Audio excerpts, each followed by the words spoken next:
Kidney के अमराज से परेशान मायूस लोगों के लिए खुशखबरी। No operation, no side effects, 100% result. R&S Unani pharmacy, first floor, syndicate bank, Bahadurpura X road, Hyderabad. अस्सलाम वालेकुम नाज़रीन, आइए नज़र डालते हैं देश और दुनिया के खबरनामे पर।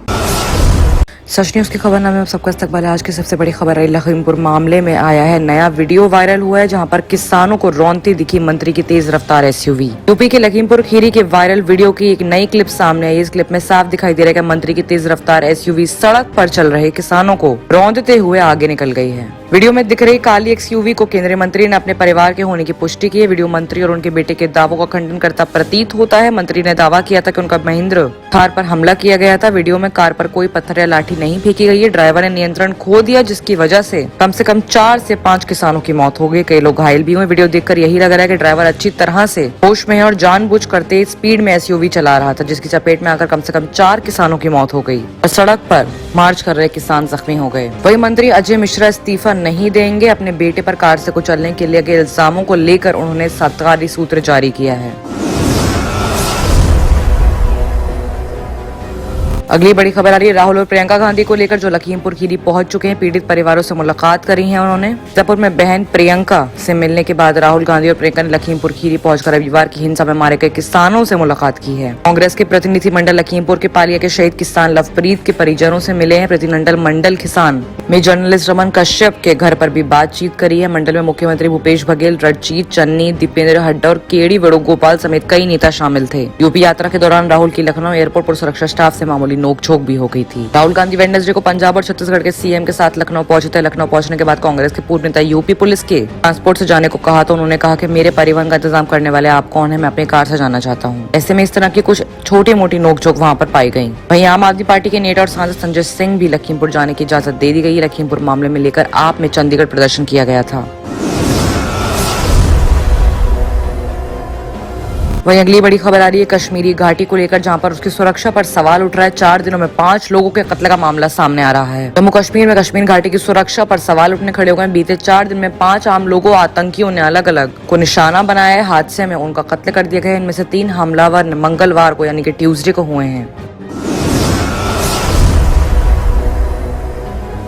वहीं अगली बड़ी खबर आ रही किसान आंदोलन को लेकर, जहां पर अगर आरोपियों को गिरफ्तार नहीं किया गया तो राष्ट्रव्यापी आंदोलन करेंगे, ऐसा राकेश टिकैत का बयान आ रहा है। टिकैत ने 4 अक्टूबर को राज्य सरकार के साथ एक समझौता किया था, जिसके बाद किसानों ने अपना विरोध खत्म कर दिया था और मरे हुए किसानों का पोस्टमार्टम भी किया गया था। लेकिन ऐसे में लखीमपुर में हुए हादसे के बाद सभी आरोपियों की गिरफ्तारी के संबंध में राज्य सरकार को दिया गया अल्टीमेटम वेडनेसडे को दोहराते हुए कहा गया है कि अगर 8 दिनों में ऐसा नहीं हुआ तो राष्ट्रव्यापी आंदोलन शुरू किया जाएगा। उन्होंने कहा है कि रविवार एंड संडे की घटना में मरे 8 लोगों में से 4 किसान, 4 जर्नलिस्ट शामिल थे। उन्होंने इस हादसे में आरोपियों को जल्दी गिरफ्तार करने और केंद्रीय मंत्री अजय कुमार मिश्रा से इस्तीफे की मांग की है। अपर पुलिस महानिदेशक कानून व्यवस्था प्रशांत कुमार ने टिकैत की उपस्थिति में पीड़ित किसानों के परिवारों को 45 लाख रुपए देने योग्यता के हिसाब से परिवार के एक सदस्य को सरकारी नौकरी और हाई कोर्ट के रिटायर्ड जज की निगरानी में जाँच करवाने 4 अक्टूबर को बात की गई है। वहीं टिकैत ने लखीमपुर शहर के गुरुद्वारे में कहा है कि हमें विरोध खत्म नहीं करना है, हम समझौते के 8 दिन बाद तक इंतजार करेंगे और अगर मांगे पूरी नहीं हुई तो देशव्यापी आंदोलन शुरू किया जाएगा। तिकोनिया थाने में हुई हादसे में केंद्रीय मंत्री ने बेटे आशीष मिश्रा समेत अन्य लोगों के खिलाफ भारतीय दंड संहिता की धारा 302 में दर्ज की गई है। टिकैत ने कहा कि पीड़ित परिवारों किसानों को सलाह मशवरा करने के बाद सरकार के साथ समझौता हुआ था और सभी ने संतुष्टि व्यक्त की है। वहीं कुछ लोगों की आप बीती भी सामने आई। कुछ लोगों का कहना है कि चेक देने से उनके अपने प्यारे वापस नहीं आ जाएंगे।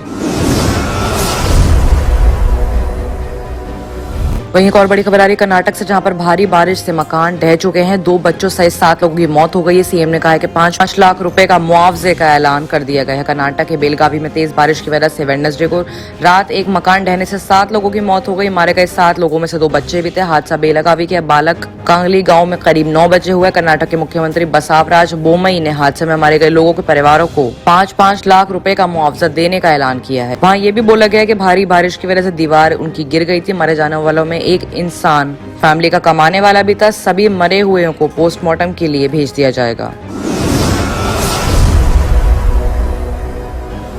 और आइए अब बात करते हैं इंटरनेशनल खबरों की, जहां पे सबसे बड़ी खबर आ रही है पाकिस्तान में भूकंप को लेकर बलूचिस्तान में इमारतें गिरने से एक औरत और 6 बच्चे समेत 20 लोगों की मौत का मामला सामने आ रहा है। ऐसे में 200 लोग घायल होने की भी खबर आ रही है। मलबे में कई लोगों के दबे होने की भी खबर अब मिल रही है। रिक्टर पैमाने पर भूकंप की तीव्रता 6 अंक की गई है। यूएस जियोलॉजिकल सर्वे के मुताबिक इस भूकंप का केंद्र जमीन से 20 किलोमीटर नीचे पाया गया है। डिजास्टर मैनेजमेंट के अधिकारियों का कहना है कि रेस्क्यू शुरू कर दिया गया है। मरे हुओं का आंकड़ा और बढ़ सकता है। दीवार गिरने से कई लोगों की मौत भी हो गई है। भूकंप के झटके बलूचिस्तान और क्वेटा के सीबी, पीशन, मुस्लिम बाग, किला, सैफुल्ला, कचलक, हरनई और आसपास के इलाकों में महसूस किए गए हैं। इसके बाद कई इलाकों में लोग घरों से बाहर निकलकर सड़क पर बैठ गए हैं। वहीं इलाके के डिप्टी कमिश्नर सोहेल अनवर शाहीन ने बताया है कि कोयले की खदानों में काम कर रहे कम से कम 4 लोग वहीं फंसकर मर गए। उनके मुताबिक हरनई और शहराग शहरों में घरों की दीवारें और छत गिरने के बाद कई लोग मलबे के नीचे दबकर भी मर गए हैं। वहीं हॉस्पिटल्स में इमरजेंसी लागू कर दी गई है। सरकारी इमारतें जर्जर हो गई हैं। इन इलाकों में मरने वालों का आंकड़ा और भी बढ़ सकता है। इस दौरान हरनई के सभी अस्पतालों में इमरजेंसी लागू कर दी गई है। डॉक्टर और पैरामेडिकल स्टाफ को ड्यूटी पर तैनात कर दिया गया है।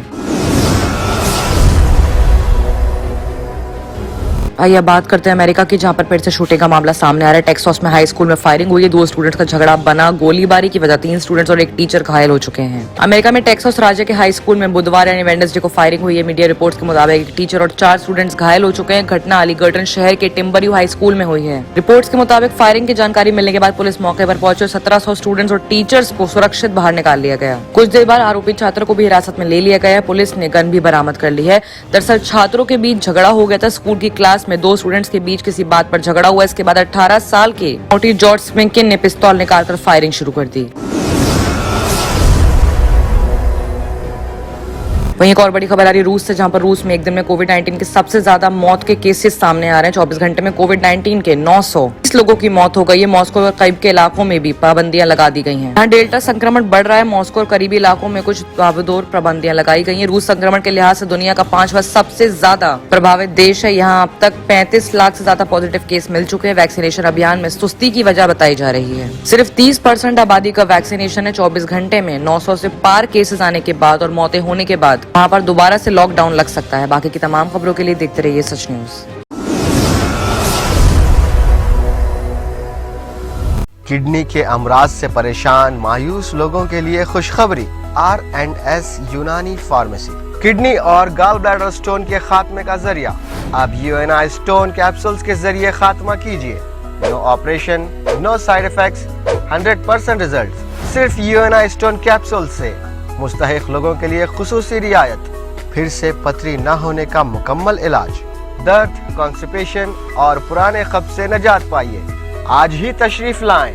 R&S Unani pharmacy, 1st floor, syndicate bank, Bahadurpura X road, Hyderabad. Contact 9703 939 436 9063 383760।